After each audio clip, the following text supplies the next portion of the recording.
Innovation Unplugged from the Alabama Community College System's Innovation Center takes you inside Alabama's workforce development. Join us for enlightening conversations with community leaders and industry experts showcasing experiences, addressing key issues, and celebrating successes in the workforce initiatives across the state. Hey, welcome back. Another episode of Innovation Unplugged. I'm Houston Blackwood, Workforce Director for this group. In studio today, I've got Kailah Dozier, our Director of Marketing and Corporate Partnerships. Good afternoon, or it's afternoon as we're recording this podcast. Here, yeah. And on Zoom today, very special guest, we got Chris Champion. He's the County Engineer and Chief Operations Officer at Henry County, Alabama. And for those that don't know, if you hold your map up and look right down there, it is, we learned that at a conference. It's down near Dothan, but we're going to hear more about that part of the world in just a minute. Chris, how are you? I'm great. How about y'all? Doing good. We're wide open, man. This is probably one of the most fun parts of my job because we get to make up stuff all the time and just see what works and makes things flow. But this is really fun because we get to hear kind of the backstory to the people that we serve, people we work with, and but we always like to start with a quick intro of who Chris Champion is and where he came from, how he got here. Okay, well, I've been a county engineer for about a little over 30 years. Been chief operations officer for about a year and a half, so that's been a short-term title. But county engineer means I'm responsible for the maintenance and construction of over 700 miles of road and right at 95 bridge structures in our county road system. So, the maintenance part of that is what kind of leads to what we're talking about today with motor grader operators. So, but that's a little bit of background on me.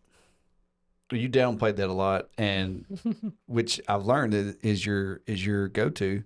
For the audience, just for the background, I spent 2 days in the woods in Lee County with Chris and his team, and Justin Hardy and his team from Lee County Engineering, and Justin likes to tell your story more than you do.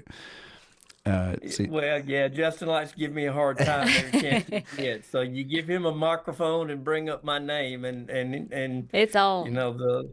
Whether true or not, he'll tell it. Well, so there was a camaraderie there, and that friendly competition. But I think apparently Chris is a pretty big deal around the state and certainly and around the country too. So.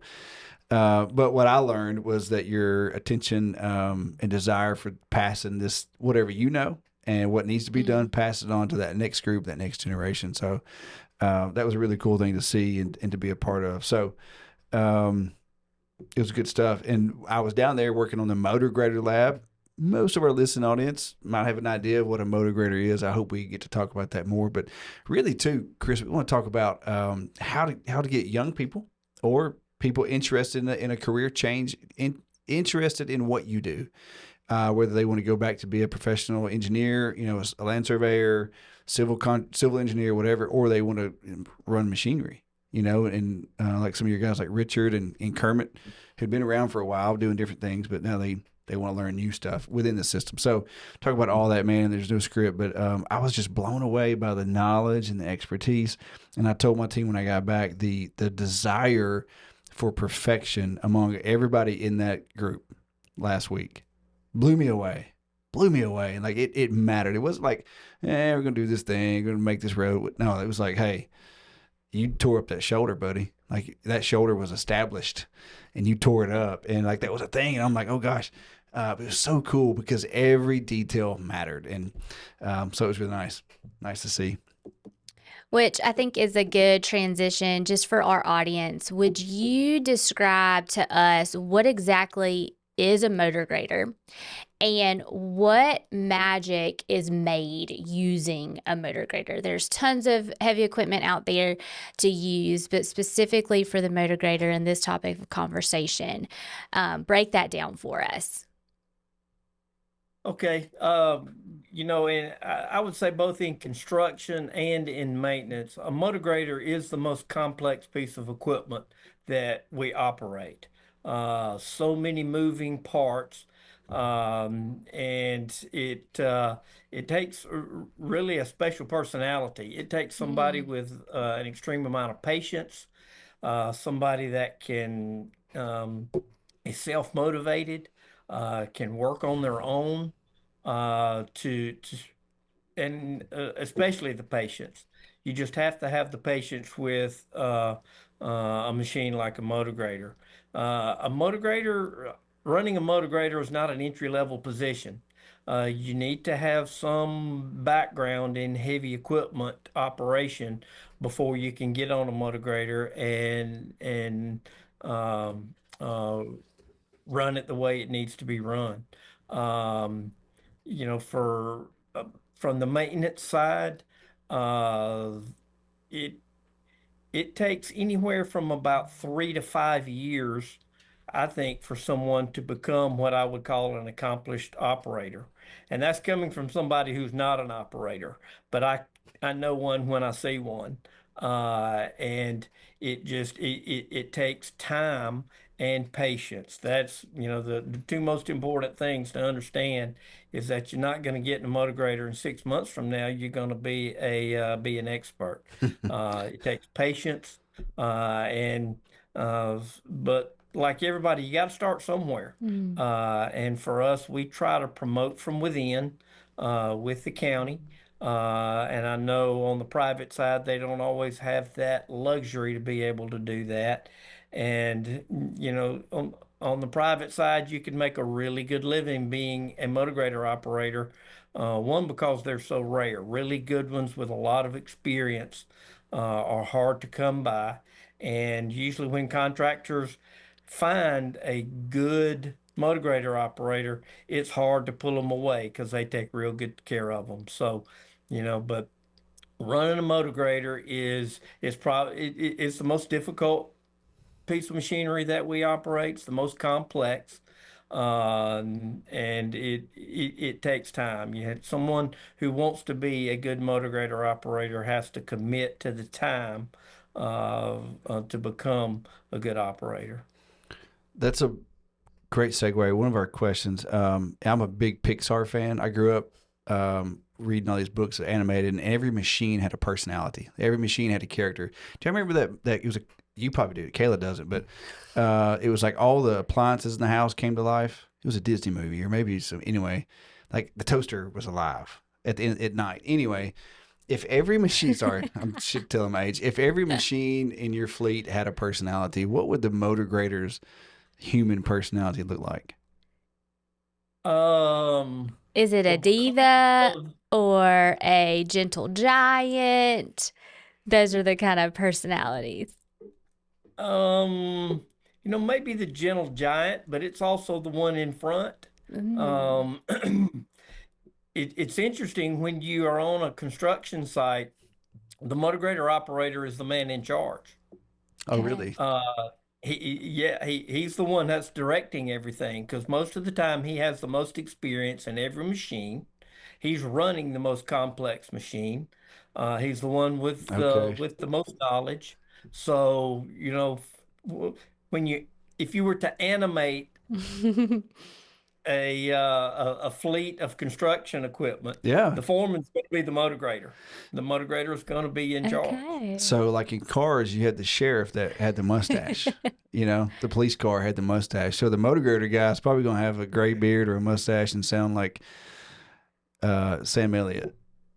You know? Well, I'm trying to remember all of my car's characters to compare it. My boys are of the age that grew up during the Cars Uh huh. era, so Me too. I'm trying to remember. All I remember Um, is Lightning McQueen and Mater It was the and sheriff. It was, or maybe it was an old. It was the thing had a mustache. It was gray. That's all I know. Anyway, perfect. but I was thinking about that too. Like that machine was such a complex thing, and it felt like your answer about the grader operator being in charge of the scene, and that makes total sense. I didn't know that till 30 seconds ago, but that's cool. Um, good stuff. When you are 2 years ago, Chris, we met at Orange Beach, Perdido Beach Resort, and I was talking about skills for success in general. I was there with Jorge, Oh. Kayla, Hmm. doing a quick presentation, and I casually mentioned we wanted to build a motor grader course. We had a request around from different things, and I said it, and Chris, you came up to me right after that.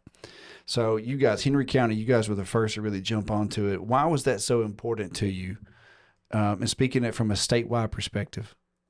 Okay, if I give you a little bit of background, Yes, about please. 8 to 10 years ago, our state association, the Association of County Engineers of Alabama, we started our own training program. And it was we had held classes in various parts of the state, and it all hinged on volunteers. We had individual counties that were volunteering both their manpower and their equipment resources.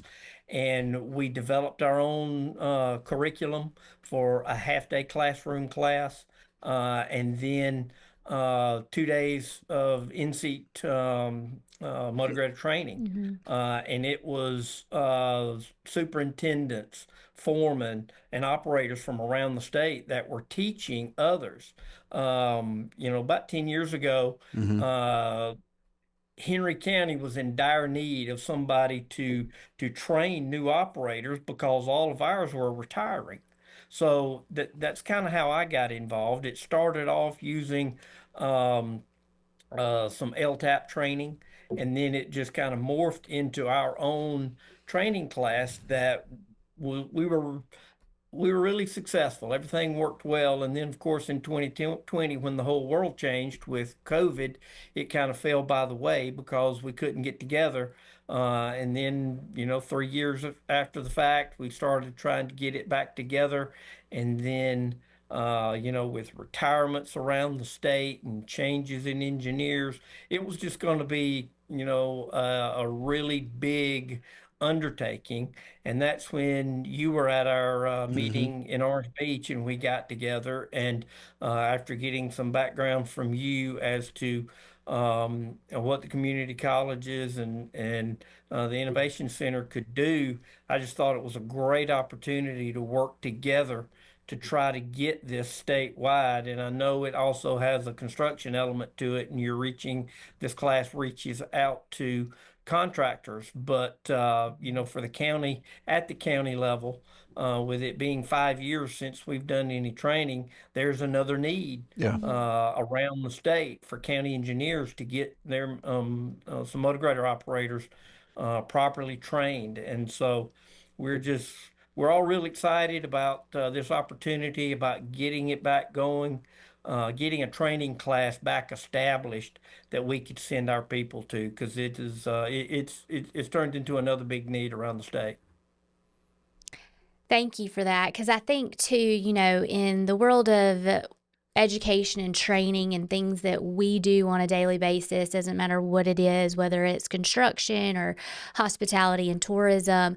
But for you, you've kind of alluded to, the fact that this individual that's going to operate a motor grader is already experienced and may have a lot of knowledge about heavy equipment. Speak to the importance of someone getting some official training on this piece of machinery, and for an employer and specifically for the county, what value that brings, because they may have years and years of experience, but in a program like this or others like it across the state, how important is that to you in the position that you're in for someone to have official formal training?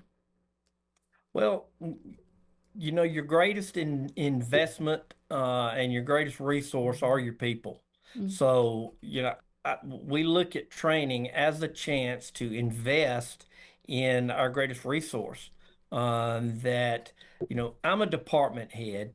I don't run the motor grader. I Mm-hmm. can sit in it and get my picture taken, and I still don't know what I'm doing. So, I have to have people that work in our department that know what they're doing.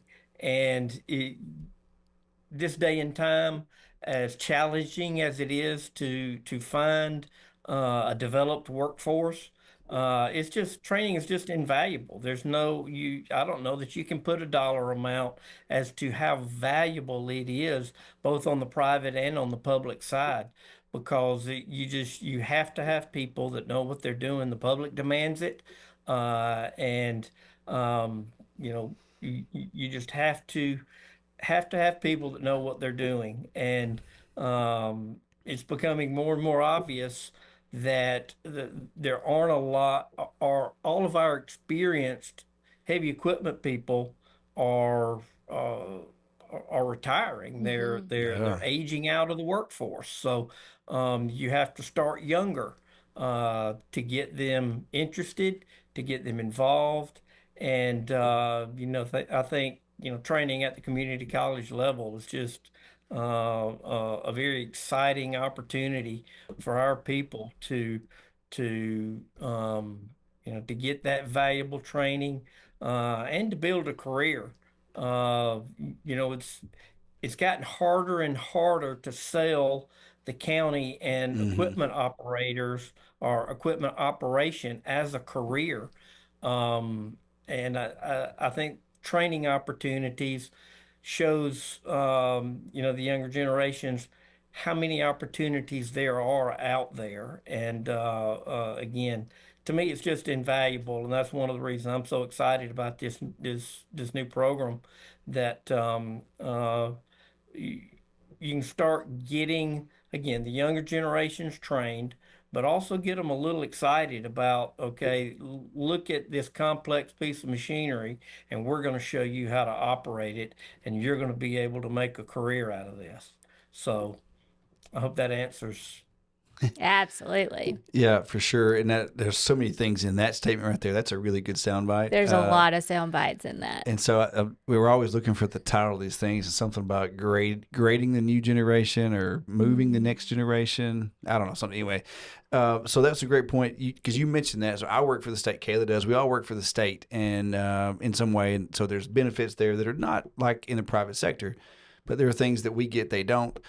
So how do you sell to a young person that, or how would you recruit a young person who's gone through one of these courses and they've operated skid steer, dozer, excavator, roller? They've never touched the motor grader because it's not for them in their life. How would you take a student like that from anywhere around your area and say, okay, well, you've operated these four machines in these labs, like the one we built for motor grader.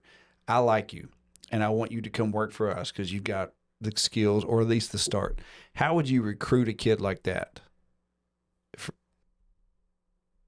Well, that's a tough one because I've been trying for the last 10 years, and it seems to get tougher every year to recruit. Mhm. Um, uh, because at our level, and I'm going to give you a lot of information you don't want to use, but at our level, you know, county wages, we really struggle. Mm-hmm. But then, similar to the state, we offer some great benefits. Yeah. So if you can get younger people to understand the value of benefits, then we can get them in with the county and they can build that career. Um, but the biggest demand over, say, the last 5 years, and I know y'all are involved with this, is the CDL training. Yep. And that is another program that we require our motor grader operators to be able to really operate any piece of equipment, and that includes having a CDL to drive dump trucks. Yeah. Some counties do, some counties don't. It would just depend on how they run their personnel. But um,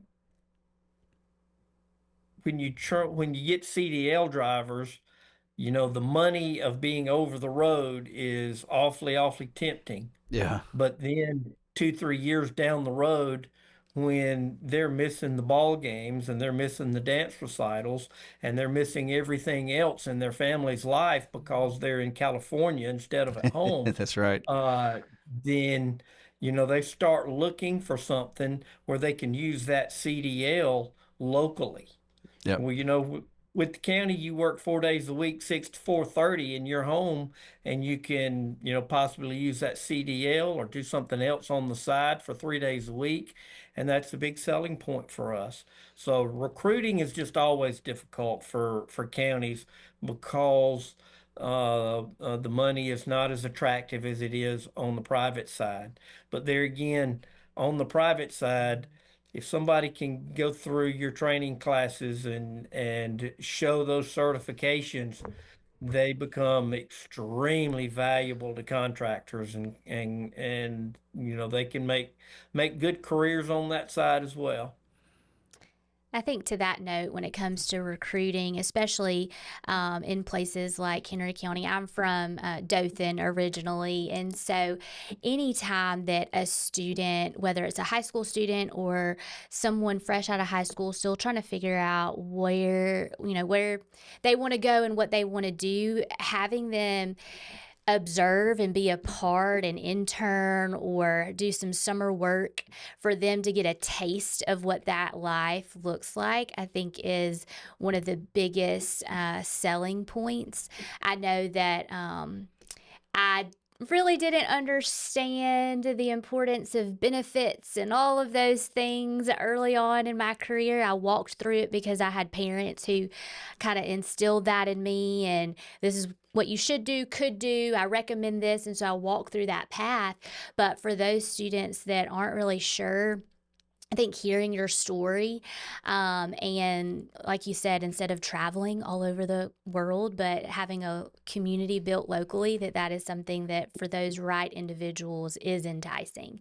So I don't know what programs within the CTE world in your area, if there's an opportunity for them to serve and kind of observe in the local area. I think that would be a good recruiting tool for you, and even going to different places within the county, to see what you guys do, all the different opportunities. And maybe the goal is to be a motor grader operator one day. You start off on a smaller piece of equipment, get your CDL, be able to run that bulldozer. But if I'm a student and I want to be the head guy Yeah, one day, the my mustache. goal, the mustache guy, yeah, maybe not me, but No. that might not look good on me. But I want to lead a crew one day, or I want to steer this ship in the right direction.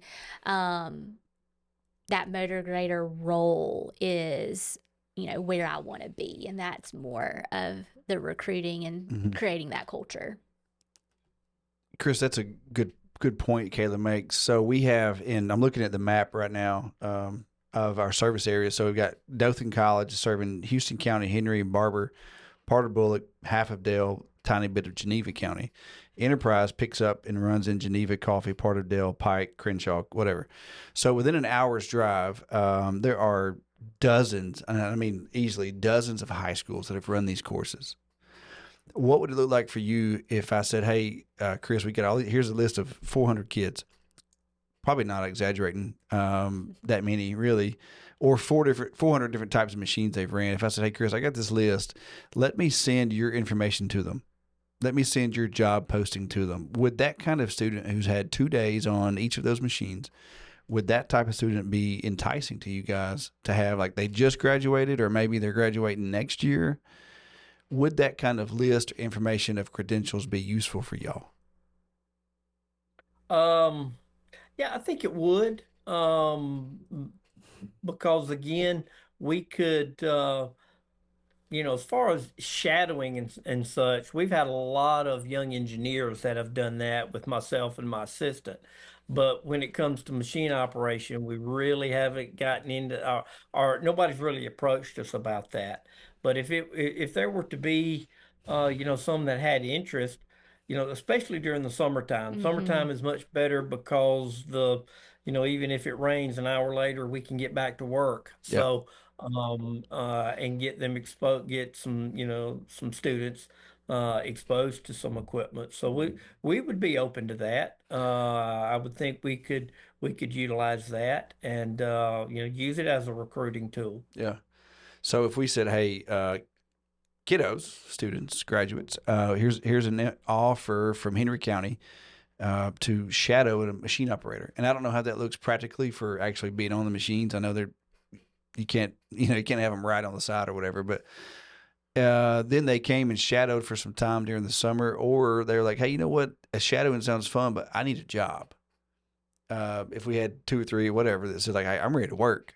Would that type of student who's had that training on, 8 to 10 days of training, would that be a better candidate for you than somebody that's not had any training? Um, it would just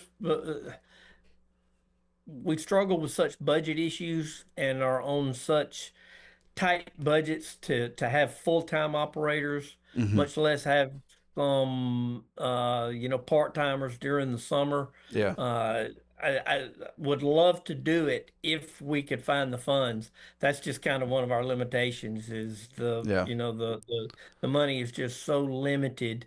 And I've never it's been a long time since anybody's approached us about, part-time students or part-time workers for the county because we're just so strapped to find our full-time people that it just it, the part having part-time people and entry level means that somebody's going to have to be with them and working with them, Sure. and it just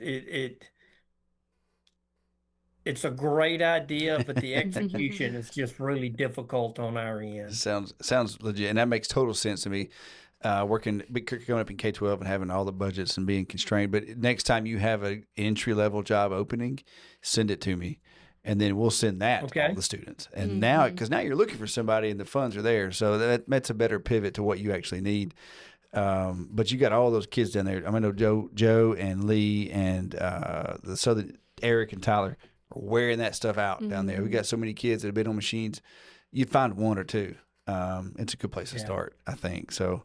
Yeah, and Houston's speaking a lot to that high school student approach, but we have so many individuals who Yeah. maybe 2 years ago took a skid steer, roller, or dozer course, and they've been working for 2 years. And so that's where that, new position, or even the other counties in the area that you guys talk, who's hiring and what positions are needed. We would love to be a resource for you. And we can't share the names, but if we knew, hey, here's an opportunity to these graduates, go apply or go have a conversation. I think that's definitely something that we can help support always. Yeah, we got a ton of completers. Chris, what keeps you? You're getting close to the end of your work time. I heard you talk about retiring, and you may or may not have a tracker. I don't know. But and I've got one, but mine's like years out. So what keeps you still passionate? Because if I say one thing about you right now, like this man's still very passionate in the end of his career about what he's doing. What keeps you so fired up about this work? Well, things like last week, because I know how important that is around our state, and how much easier that kind of a training class, how much easier it can make life on engineers and road superintendents and everybody to get quality training for their people. So that's one thing is staying involved and being able to know I'm going to send our people to a class and they're going to come back and they're going to be ready to go. So that's one thing that keeps me excited. And then still staying involved on the construction side, seeing the project through from beginning to end, and being able to see the improvements that we can make. Those are the kind of things that still keep you getting up to come to work at 6 o'clock in the morning. So Yeah. The listening audience will never know this, and I'm the only one from my team. So we were down there in Lee County Road 150, and it was a shady spot. There was a fun bridge down the street, lots of graffiti there. But we were practicing the first runs, and then the next day we moved back up to it was County Road 151, and we had a little test run of the new guys were pulling a ditch, which is the first cut when you're at grading, and then they did is it called back slope? yeah, working on the front slope and the cross slope of the road and then the front slope of the ditch. And so we were both days, but especially the second morning, I was walking along with Chris and I was like, what makes this good? Like this guy's moving all this dirt and I have no idea what he's doing, but what makes this really good? And so Chris gave me the crash course in what from the crown out to the sides and how you build all that and how you keep it established. And it's a beautiful thing. I learned more in that 2 hours than I have in a long time. It was really neat to see. And so hearing you say like that passion to pass it all on, like I felt like I was training. You know, I felt like I was being recruited to go in and do that work. It was really powerful. We're not far from the end of our time, Chris. But what is, say, in 4 months or a year? What are you toasting to as, hey, this was a job well done? Wow, I know, such a heavy question. that's heavy. Boy, that's heavy. The job of a county engineer is pretty high pressure. Mm. You answer to a board of elected officials, and they all have different interests, and so you're having to manage each individual interest for their area or Hmm. countywide. And then, we're always dealing with weather challenges. And again, we've talked about personnel challenges. We've talked about financial challenges. Um, a lot of times around Henry County, at least in our department, we say we do a really, really good job, but we're the only ones that know it. Yeah. Uh, and I think we sometimes we're a victim of our own success because we'll have a maintenance project that we do really, really well, but it takes so much time and attention away from other things that the wolves start howling about what hasn't been done rather than what has been done. Hmm. So, looking back uh, on what you consider a job well done, I guess that's in the eye of the beholder, I guess. I look back and I see how we've managed with our limited resources. I feel pretty good about how we've always done that. I feel like I've had the trust of the people I answer to, and they have always supported our department 100%. So, you know, as crazy as it sounds, creating a work environment where our people can reach their maximum potential and we can all, everybody is satisfied about something. Yeah. You're not always going to satisfy everybody, okay? But if the people we answer to are happy about, one or two areas of interest out of our department, then that's a job well done because there's so much that a county engineer has to juggle.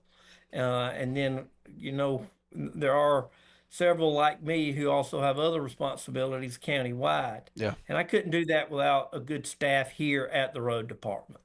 It all comes down to having good people. But, to define a job well done, I kind of leave that up to somebody else. And also, yeah, it sounds self-serving to say it, but to survive in this business for 30 years, you know, gosh, I had to do something right, didn't That's I? right. For sure. So, because this things move fast in our line of work, and you again just all of the balls that you have to juggle and how many you have to keep in the air at one time. I just feel confident that if I've survived this for 30 years, then hopefully we've that's a job well done. I would agree. I would agree. There was a lot of wisdom given in that statement, even for someone who doesn't work for the county, who has never done that job before, but being happy and pleased with the work you've done, I think, is Yeah. the eye of the beholder, Yeah. right? That you're pleased with the work that you've done and the culture that you've created. And especially 30 years in an industry, absolutely, that is something to hang your hat on for sure. Thank you for sharing all of that. Just one to reiterate on one point, Yeah.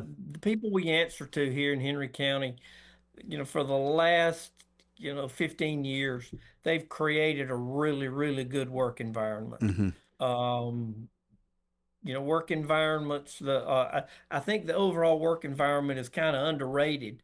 When you know the people you answer to, um, they may have their own things that they want to get done, but they don't have an agenda against anybody else in the organization. And we haven't had that for a very, very long time. And it creates a work environment where you come to work and you know you can do your job. And that's extremely important. And one of the things I'm most proud about working in Henry County is our county commission has created a really good work environment for all departments in Henry County. I like that. I grew up on the edge of the county, the city county line, and so my dad was friends with a lot of the commissioners, especially ours, for that district, and so I understand exactly what you're talking about, navigating all of those people and the politics of it, but also keeping the regular citizens happy and safe. So, which is the most important thing I think of all of this is that when we were in the last moment of that lab, we had one of the students who took an established shoulder off the grade and talked about that. And when they put it back, it looked good, but it was soft.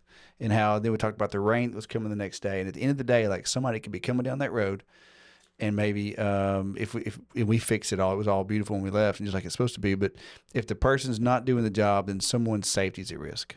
Which is Right. crazy to think you've got all, like what you said, 700 miles of road and 95 bridges, keeping all that safe Mm. all the time. Man, kudos to you. That's a lot of pressure. I thought my job was hard. Thank you. Thank you. I um, know one of our guys last week when we were on the ride home, he's been with us or has been in this position for about 3 years now. And he said he had learned more in those 2 days than he felt like he had in the last 3 years. Wow. And I think that just came from uh, working with somebody as good as Bill Yarborough was. no kidding. And Bill's temperament and how he ran that class and how he managed everything. And then Houston, if you'll remember, this operator of ours, he wanted to get in the motor grader. He said, I'm going to do this 300-foot stretch. I'm going to grade this road Hmm. the way I would do it. And then I want the absolute honest critique.